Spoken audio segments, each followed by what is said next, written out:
a documentary exposing the systemic denial of safe, decent, sanitary housing, legal, social, and political rights of people of African descent by the Housing Authority of Plainfield, New Jersey, the courts, et al., circa 1991. Under threat, duress, coercion, Robert F. Edwards presents the human rights abuses of senior citizens, children, women, and the disabled.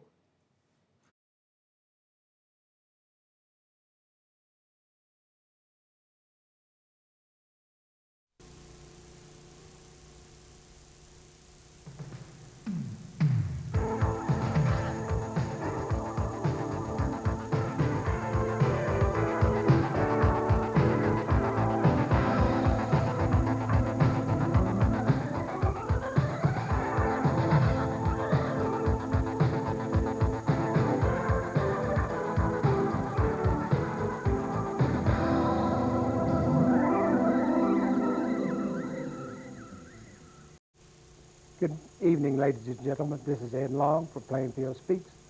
Tonight, we're going to be discussing the feasibility of the resident management of the public housing in the city of Plainfield. It is estimated that Plainfield will receive a savings in monies in excess of $200,000 for the first year if this program is adopted. Tonight, we have as our guest Mr. Rob Edwards, president of the Elm West Tenants Association, and Mr. James Robinson. He's vice president of the Elms West Tenants Association. Would you give us how this resident management program will work in Plainfield? Well, it's basically residents getting directly involved with the managerial process of the housing authority, taking on direct responsibilities. For example, getting involved with certain maintenance areas,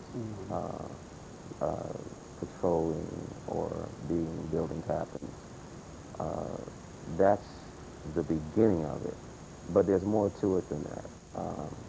HUD has provided what is called a TAG grant, a technical assistance grant, which is a funding source of up to $100,000 for the residents to be trained in this area so that they're just not going off on a tangent and doing what they think is appropriate or not appropriate, no matter how well-meaning they may be. So there's a system through which this operates. Okay. You may participate in this discussion by giving us a call at 756-6973, 756-6973. Ask any questions, make any statement or comments pertaining to the subject at hand. You talked about a training program for the residents, right? That's correct.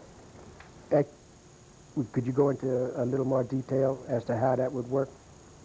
Okay, well, the training program is designed around this format, and the first part of the format is to organize the resident community. Okay. Those are the residents that live in subsidized housing. Okay. Included in that organizational structure is the reach out effort to get in touch with the larger segment of the community, to have them involved, ask for their expertise, ask for their opinions, get them directly involved. Historically, in PHAs or public housing authorities, they've been isolated from a larger segment of community. Okay, this has to stop. This has to be a community effort. The entire community has to have input into this effort, have to volunteer some time to talk to the residents, listen to their concerns, see what areas wherein they can add their expertise. Okay. At present, that vehicle is not in place. No, it's not. Although there has been funding, the execution of that process has not started outside of the efforts of the 1992 Elm West Tenants Association. We began to step very boldly in the different areas that were outlined in the TAG grant to demonstrate first to HUD as well as to society that we are not only capable but prepared in this program. Okay, so I take it that you have run into a stumbling block. Well, yes, we have. The reality is that right now we're living in a crisis situation. Okay. Uh, the crisis is of such a serious nature that it required our research team to do some serious study on HUD problems that have been surrounding the town of Plainfield and permeating the entire state of New Jersey. And we found that we all have certain basic things in common. The facilities weren't kept up properly. There was no communication between residents and management, or lack. The municipality did not take an active enough role. I brought with us tonight a few of the clippings that are very recent, that, to give you an example of what we're talking about, this is an Edison. This is era, of course, November 7th, 1992. We had a bunch of problems with the quality of workmanship. When they turned the new heating system on, water began to pour through the ceiling. So that should give you an idea of the kind of problems we're talking about, okay? And the list goes on. Deficiencies at the North Authority, such as shoddy maintenance practice, deprivation of housing, depriving tenants of decent, safe, and sanitary housing. I mean, this list goes on. Okay. What type of maintenance problems has the Plainfield Authority exhibited? Extremely serious problems. Could you cite some examples? I certainly will. I have some documentation here to share. First of all, the crisis had reached such a level that a class action suit was filed by the Elmwood Tenant Association. Robert Edwards, President of Elmwood Tenant Association, tenants of Elmwood Gardens, versus Richard Fox, Plainfield Housing, 4510 East Front Street. And in brief, the action that affect ceilings are falling on people. And let me stop for a moment and show you some pictures of what that means. These are actual photos. Can we get a close-up of? That were taken.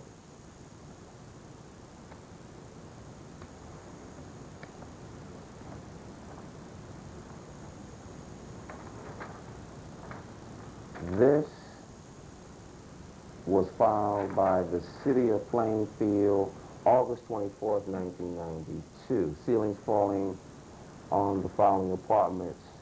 3D, ceiling cracking.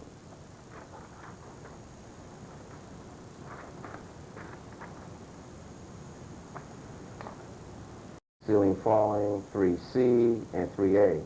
Mind you, these three were all on one floor.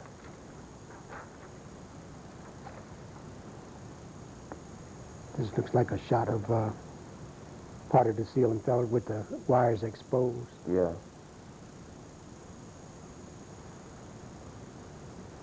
This will give you an idea of the kind of physical problems that we're having.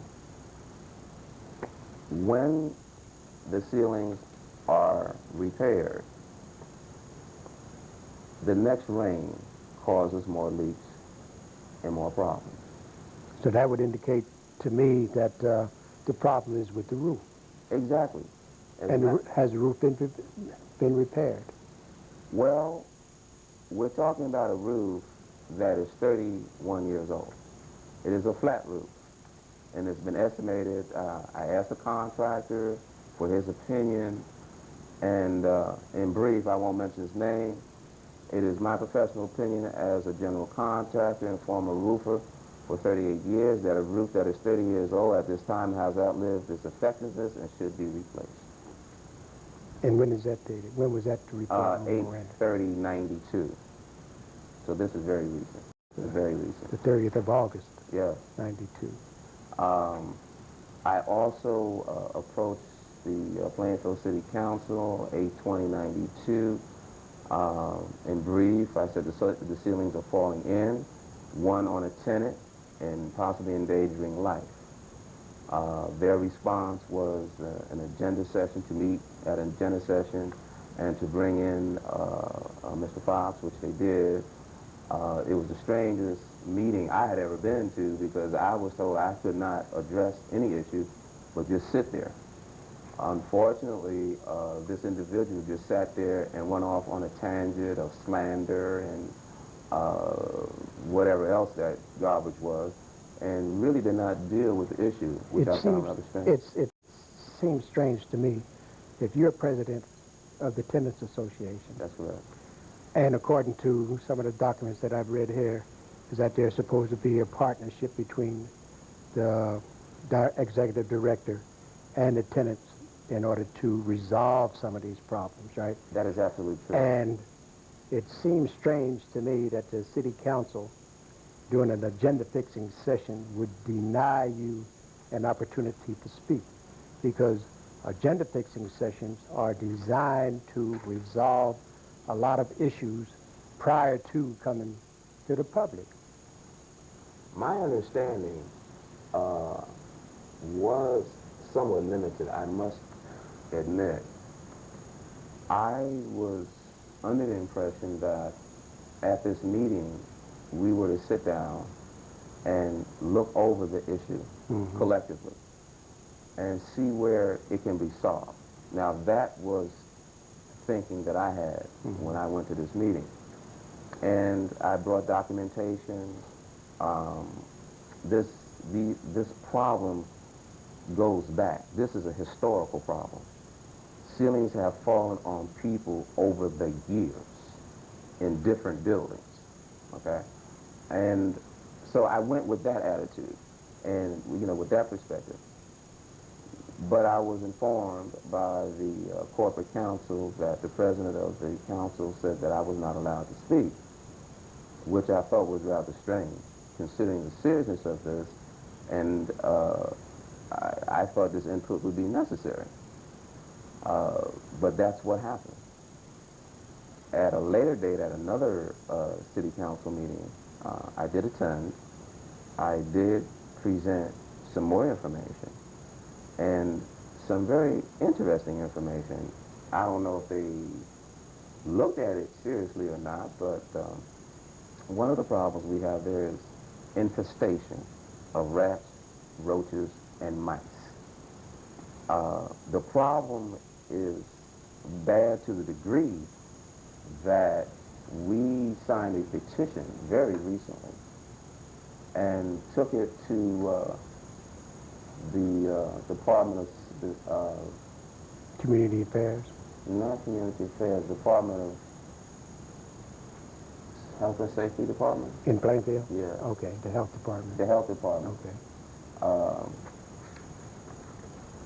This is the petition that I took and presented to the department. It's 3 pages of residents whom I went personally and knocked on everyone's door and asked them, did they have this problem? And of course, as you see, they signed that, yes, that we do have this problem, we do want a resolution. Within approximately a week, the Housing Authority hired an exterminating firm called Action, a private company, to come in extermination. From what I've seen and talked to the other residents about and discussed with other residents, they've dealt with the roach problem to a degree. But the rats and the mice haven't been dealt with as yet. And how long ago has that been? What's the date of that petition? This was October 16th. Okay. The residents were very pleased, very satisfied with the result of the first extermination. And they were encouraged. They said, we would like to have this again. We could see for the first time, some real progress in that area of the roach situation. But the rat and mice situation is still ongoing. And within the last 48 hours, I personally have seen rats going in and out of the shrubbery as if they own the place. Now you say rats. Now, there's a difference between a rat and a mouse. We can talk about size from here to there. Okay, that's why Right. that's why I want to distinguish. Sure. To say a rat. Yes. Okay. Yes. There is that problem. Yes. It seems to me that in the course of this discussion, some of the problems that you outlined, that you shouldn't have had to go to the health department to report these issues in order, but this should be an ongoing inspection process that the Housing Authority has already in place, that on a specific time frame that you go and do your little exterminating for rats, for roaches, all type vermin. Since this is, like you have, about 600 residents in Anywhere an area? between 450, 600, 700, something like that. Okay. Because Well- you have children. You have a lot of children. So. Mm-hmm. Okay, we'll go to a break right back, and we'll discuss this at length some more. Okay. So stay tuned.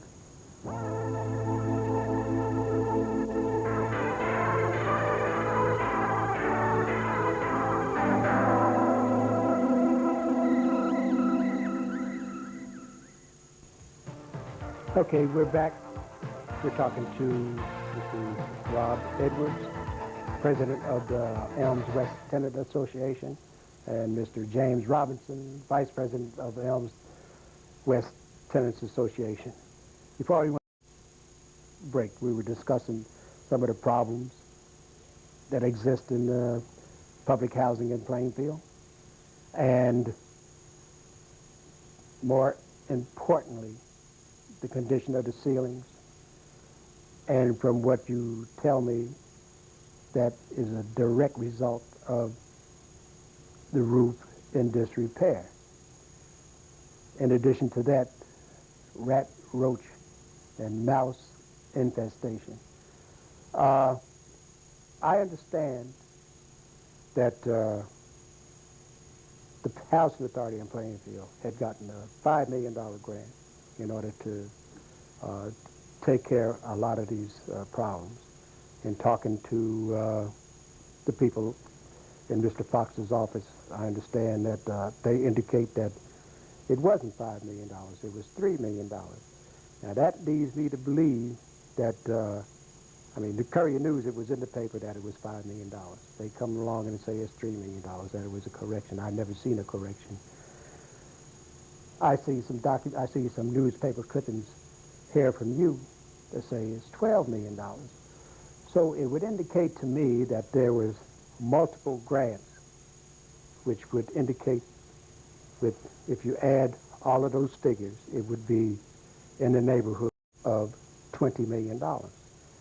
With that kind of money and the condition of the gardens or the Housing Authority, it would seem to me that kind of money would fix all the problems that we have in there. Now, I want to find out from you, why is there so much opposition between the Housing Authority and the Tenants Association, why you guys can't come together and solve the problem? Okay. One of the national problems, I have to begin this way, that public housing authority has experienced throughout the years is the drainage of funds. The funds not getting to the specific sources that they're designed to go to and do the job and or work that they're supposed to. Okay. It is a known fact that PHAs exercise a system of apartheid. They exercise a dominating plantation system. They intimidate, they threaten, and their basic threat, we'll throw you out if you don't do what we tell you to do. It's that type. In 1992, you have a modern-day system of apartheid existing. Has that happened in the Plainfield Authority? Oh, beyond a shadow of a doubt. prior to 1992, we as tenants did not know none of this. This information we have here, we had no idea of what a TAG grant is, what is a drug elimination grant. We had absolutely no knowledge. And even the tenants were really disturbed at how they were being treated, to the point that they elected a new group of people to get involved and to find out what's going on. You know, why are we being disliked? And what we decided to do, and this was before we actually began in office, we got to research. Because the Housing Authority, we made tentative steps to ask them for information. It did not come. We asked previous tenant associations for information, and they just told us to do what we're told. And we thought that that was a strange kind of response coming. Explain that to me. Do what you told. What do you mean, do what you're told? In other words, stay there, pay your rent, and keep your mouth shut, and whatever happens, right, you just have to go with that? Well, that's exactly right. That is exactly right. So I assume that that comes from the executive director. It comes down through, and in his own way. Okay, to give an example, recently I was told by a George O'Neill, who was one of the people in management, I cannot get available meeting time with the rest of the residents. In Plainfield? In Plainfield. So naturally my question to him was, well, why not? And he says, well, you know, we're not going to put anything in writing, and I'm not going to answer that question. Well, what's the purpose of having the meeting hall over there for? I mean, you know, that's just a place for show. Well, it's designed, see, the housing system in Plainfield has done literally whatever it chose to do. When I say housing, that also includes the commissioners, okay, who's headed by a Charles Booker, that also has involved the municipality, because all three of these separate units do work in conjunction with this, because monies do come through office, okay? They're all involved in this, okay? So we were told, well, you just basically do what you're told to do. We said, not in 92. We decided to take a serious stand. But we wanted to do it legitimately. We didn't want to go outside of the law. We first went to legal aid and got the tenant's handbook on the legal rights of tenants in New Jersey. We started there. We asked questions. We knocked on a lot of doors, doing a shootout at the Elmwood Gardens. This is a petition that I had taken down to Washington to make them aware of our problem. Okay, about 120 some odd names that I personally took to Washington, and it was a tremendous blessing. First of all, I had an opportunity to go to Kenilworth Parkside, which is this place, and very well received by the people there, and they began to feed us information, and it was a lesson. And then after the first day, I went to HUD the second day, and the people in the higher levels of administration were very supportive, very encouraging, and for the first time I got a better vision of what HUD really is. It's not HUD that is the problem. It is people, okay? And when you say people, you mean individuals. The local authorities. Primarily directors throughout the state and throughout the country. They have maintained a dominating, controlling system, and they don't want to stop that, okay? Now, there's multiple reasons why they don't want to stop it, and believe me, they're not altruistic, okay? Now, here's $600,000 that just went down the tubes, okay? Let us go over here to, say, here's HUD focus on the Newark operation. This is the Newark office, per se, okay? And all the other towns that have a HUD, okay, or a site, there's a ton of money that comes through this system. For I don't know whatever strange reason, Plainfield was not made aware of it, but we're talking big dollars. You mean, okay, What makes you think that Plainfield's not aware of it? They might be aware of it and are taking advantage of it by and reaching out and getting, having access to that money and have the money come into Plainfield. However, the housing portion of it where the tenants live don't reap the benefits. They certainly don't. Okay. They certainly don't. I notice here you have some work orders that seem sort of strange to me. Would you explain that? I certainly will. We do a lot of research. We're new in this area. We're still seeking knowledge. We're still asking a lot of questions. We don't have an attorney to represent us, so we've got to do a lot of research. And we've been tremendously blessed, and I give the Lord Jesus Christ all the praise and the glory for that. While they were saying that there was new roofs put on, there was this done, it was suggested that we get a hold of the permits and see when did they put on a new roof. So very fortunately, I was able to get the listing of permits for the Housing Authority that dates back to 1974. And I'm looking on this list for permits for roofs, not ceilings, roofs. And there are none. But what I did happen to notice, and I just have to ask the folks to deal with this. What I did happen to notice on one is 12/20/85, Plainfield Housing Authority, 44 smoke detectors for $380,000. As I looked down, and that was at Elmwood Place. Say that again. How many smoke? 44. 44. Here it is in black and white. For how much? $380,000. There it is. For for $380,000. There it is. You can put smoke detectors in every home in Plainfield, and still have change some left over. But there's more. There's more to that. That's not all. I see something down here on, okay, you explain this 10/7/85. Okay. Now,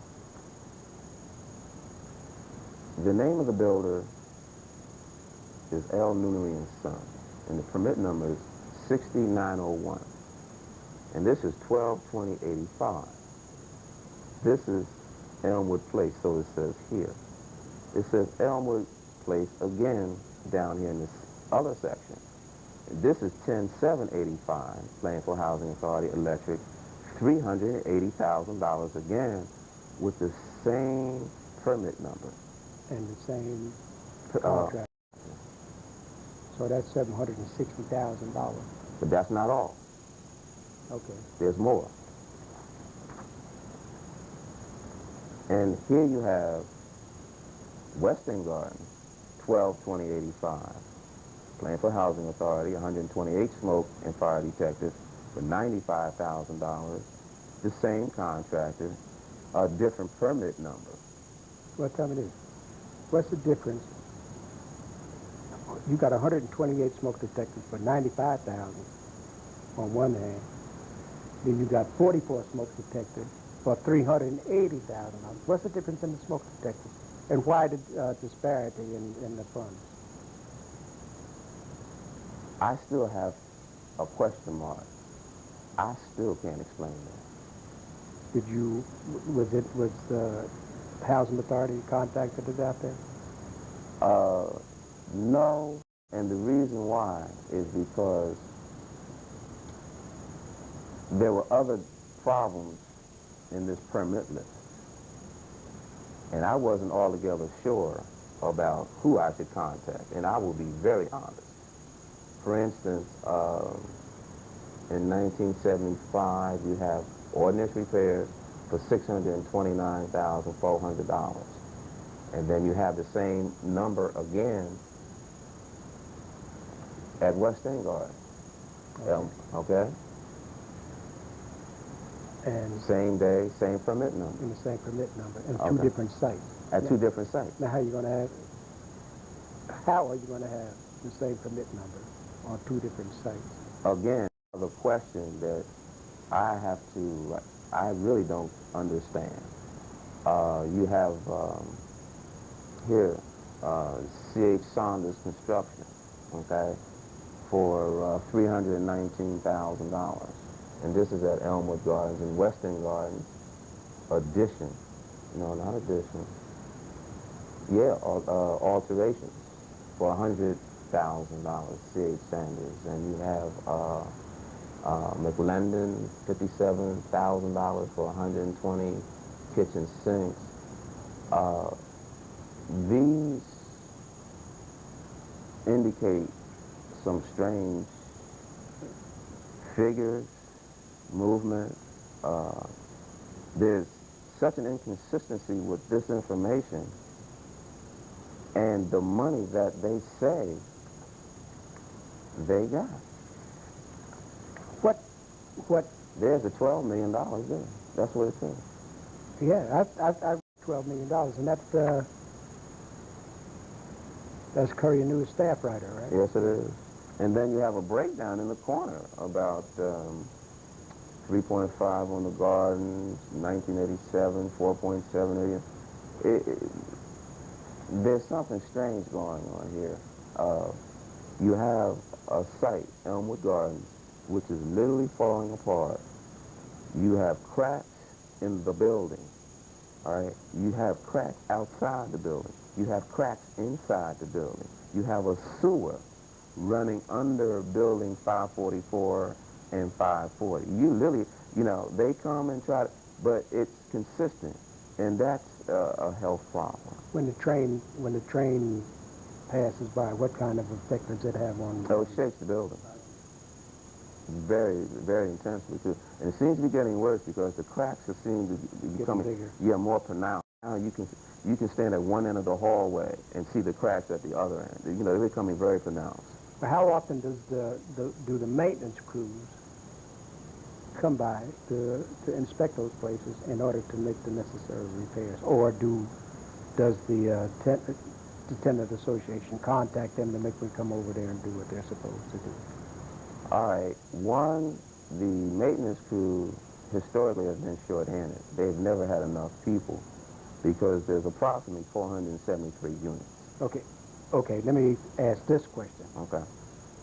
Does the housing authority have their own maintenance crew, or do they rely on public works crews to come over there and make the necessary repairs? They rely on their own maintenance crew that they hire and that they pay. Okay, so that means that they got an electrician on board, they got a carpenter. Well, now, no, I won't say all that either. What they do have, they have one or two individuals who are very skillful repair people that do. Are they qualified electricians, or are they jacklegs? I can say that because I honestly don't. Do you know Mr. Robinson? Oh, okay. All right. Electricians supposed to be licensed. Carpenters, Right. you know, sheetrock, doesn't have to be licensed, but electricians and plumbers definitely They have have to to be licensed. Okay. That's what I'm driving at. Okay. Now, this question I'm going to ask you. What do you think the community at large can do to assist you? You said at the outset that you look for community involvement. Oh, definitely, definitely. One of the ways, I think the only way to break this cycle of degradation, this tremendous monetary loss, because every taxpayer's dollar or a portion of their taxes is going to the wind, obviously. When you have buildings falling apart, you have one set of figures today, another set of figures on a permit. What we're asking is that the residents with proper training, and there's a system by which it can be done, get directly involved, first of all, as a strong tenant organization. We need that. The primary thing that is needed is the fear that management exercise over the general population. Once the tenants can know that the community is interested, the community wants to see an improvement, that the community will speak out, the community will support a good group of tenants who are striving to be productive and doing all those things that are necessary to improve, then they will be more vocal, more aggressive. That is what we really need. We also need to be able to meet with residents of the community, to sit down and let them see this information and hear specifically what is resident initiative. We have books that we put together so that they can get a specific idea of what resident management is, how it works, why it works. We are in touch with people from Trenton as well as from New York who are willing to come and speak with us and sit down with us. We are in touch also with the state organization that is willing to come over and to actually put a system together for us or to show us where we need whatever it is that we need. So there's a tremendous amount of availability of what we need. It's there. Okay. But we want the community involved so that they too can see what we're doing. It will also take a lot of pressure off of the residents because they'll know that they're no longer isolated. They're no longer separated. That there are people who are concerned. That there are people who are watching. That there are people who will address specific issues. And it can be done. We change Elmwood. We change West End. That is pressure. That's social services, you know, like the police and so forth, that the city no longer has to spend in that area anymore. Okay. You hold your point. We'll go to a break, and we'll discuss that portion of it on the next segment. And so we'll be right back, so stay tuned. There's more to come.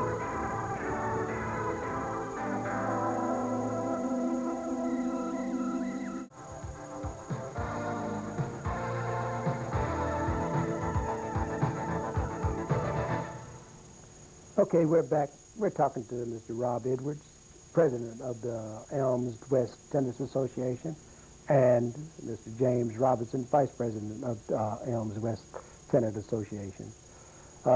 We've been discussing some irregularities in the permits and cost of repairs, and talking about the repairs and the total deterioration of the complex, the site.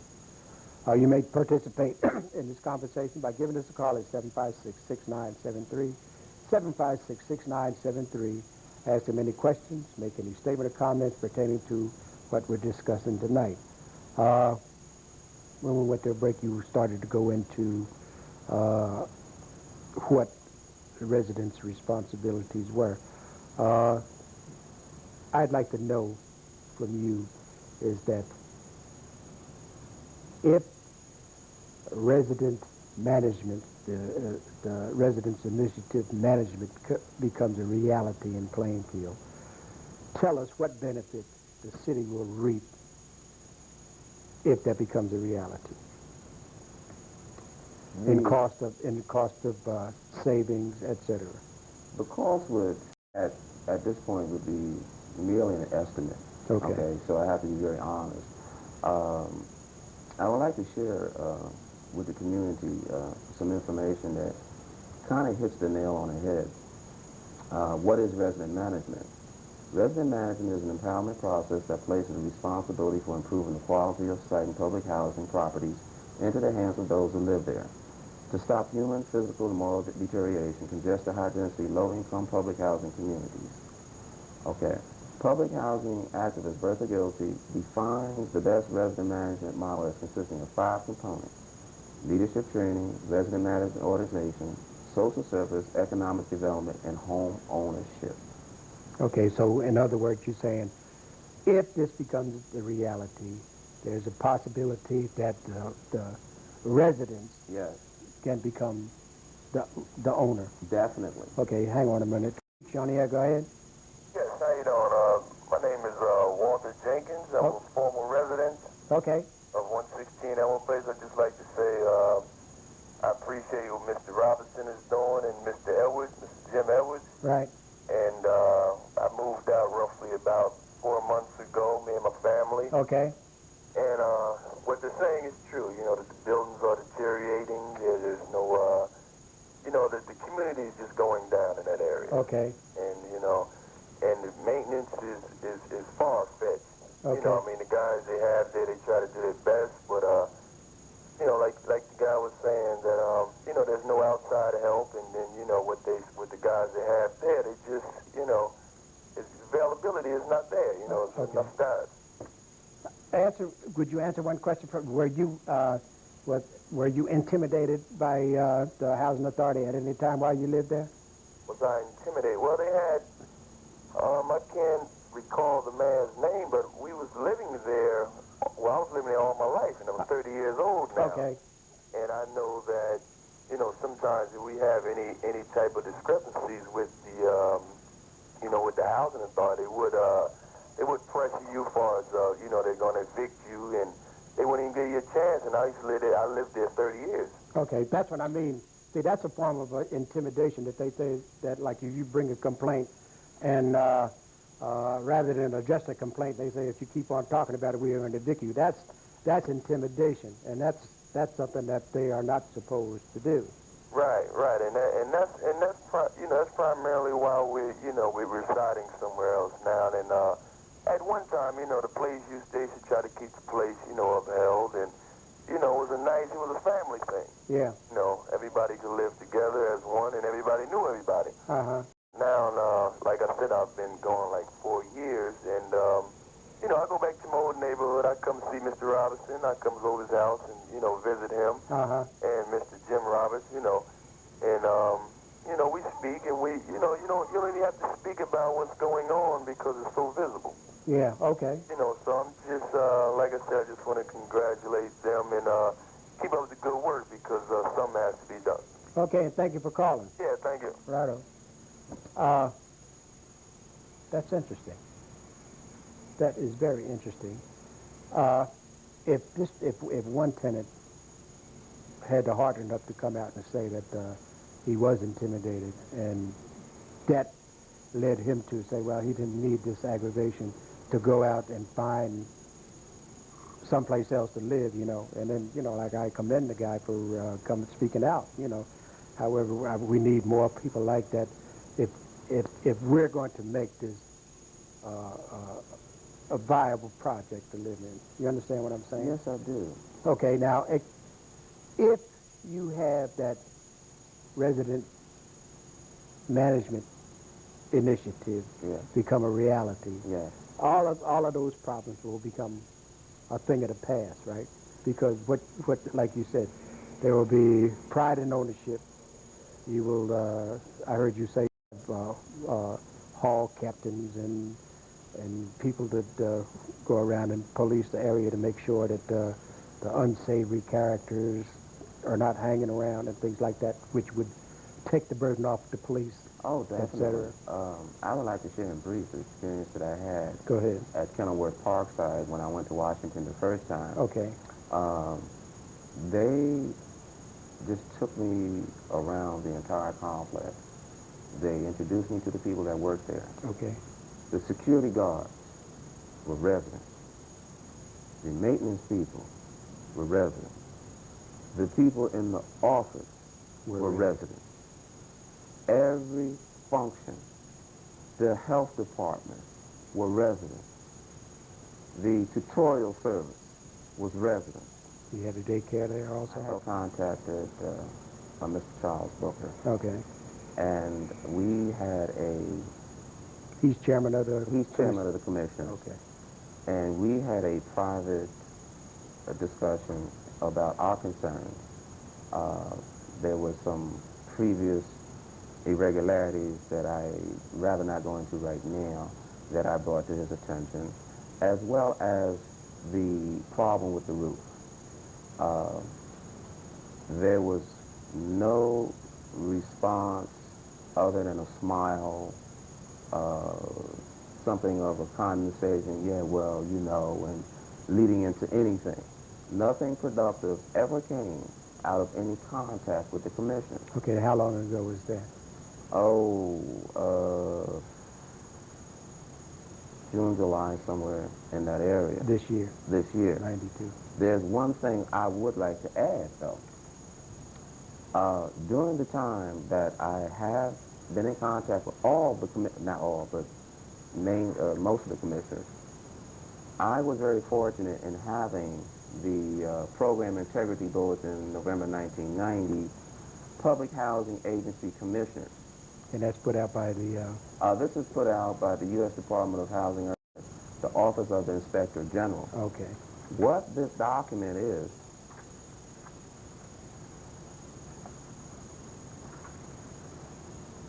the ultimate responsibility by law, commissioners are required to make policy decisions.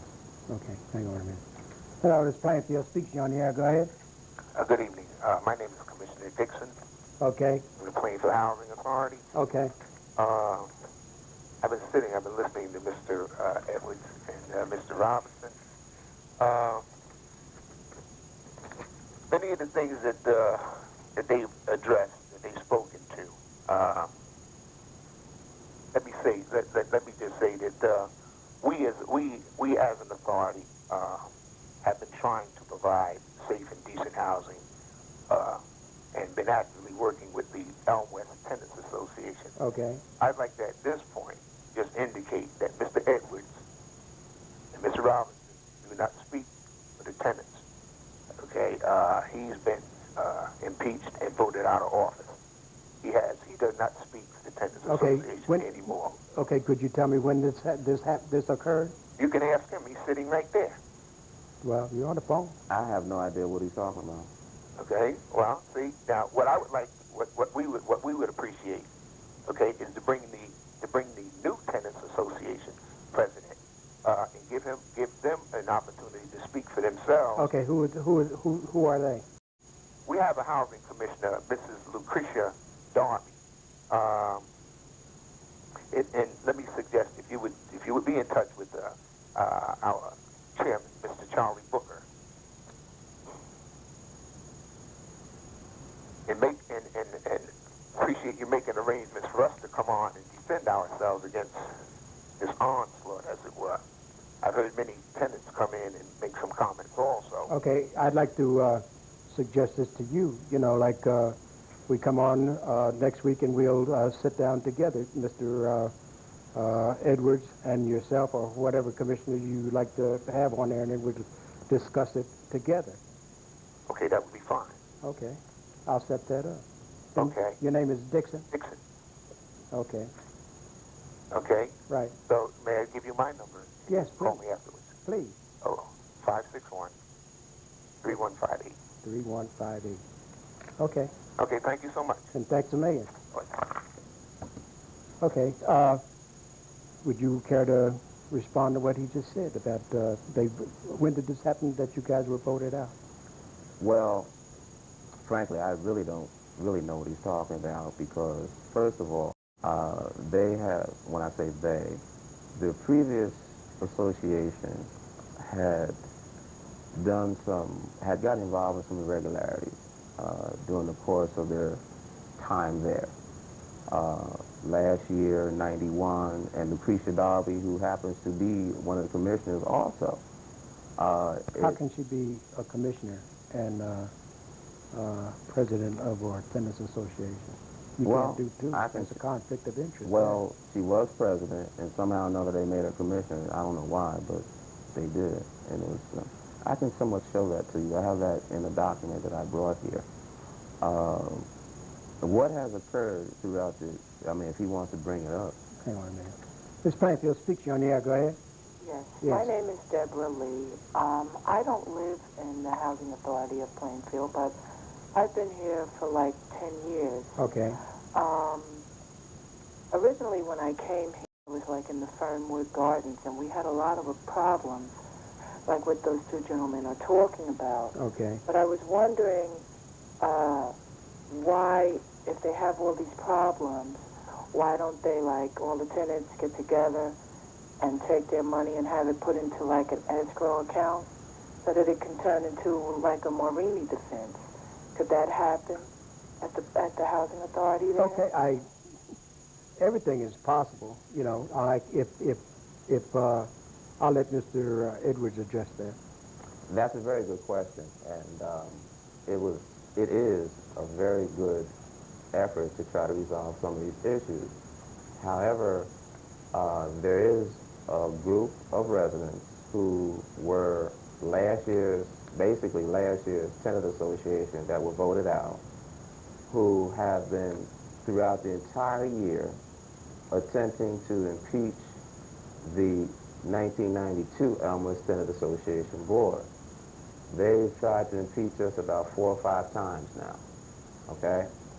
We have collected every piece of impeachment material and slanderous accusation and garbage that they have really put forth. That's wherein there is the lack of unity.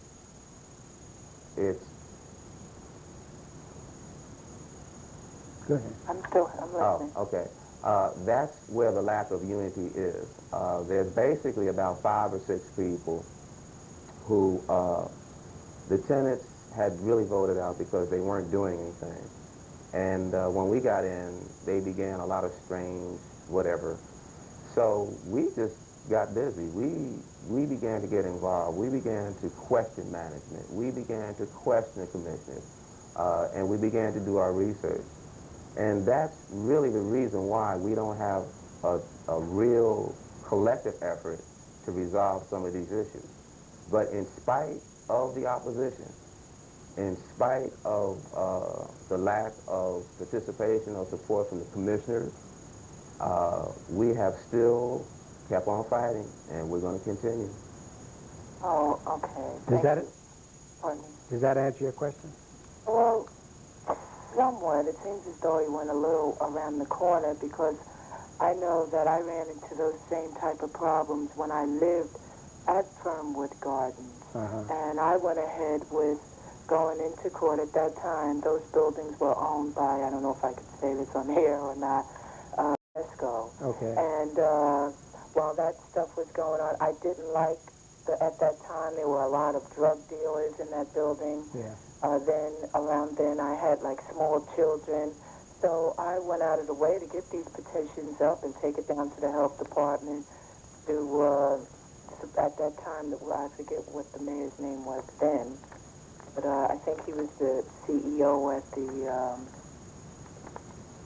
Grand Avenue Community Center. Okay. But I went ahead anyway and I called the health department and they came around, and as a result, you know, we just stopped paying our rent, and that really did work. And when we got before the judge, they asked, was there any reason why we were not paying it? And we said yes, and we were having those big rats and roaches and mice and all of that type of stuff, and all of a sudden, they were taking us to court for non-payment, and then boom, it just switched right around. They came in and put in new kitchen cabinets and stoves, and the bugs, the eggs that was behind the walls, I mean, tore out everything, plus paid us for pain and suffering, and like almost a year of free rent. So, to me, you know, I have people who live in the housing authority, and just the other day I was over picking up a girlfriend, and she says, oh, wait a minute, pull over. I see Joe Blow, or whatever his name is. I want him to fix such and such in my apartment. And I said, why don't you just call the housing authority? And she said, oh, we can't do that because they'll be here in January '93 sometime, you know. And I said, what? You know, but I understand what he's going through. And also, like I said, I don't live in the housing authority. I wouldn't mind showing up at one of those council meetings. They never put it in the paper as to when these things are going on. Or Okay, but yeah, go ahead. I would like to, if it's possible, I would like for us to meet. Oh. If that's possible. Okay. I like what you did, and it's encouraging. If that can be done, I would definitely like to meet with you. Oh, all right. How do I start doing that? Oh,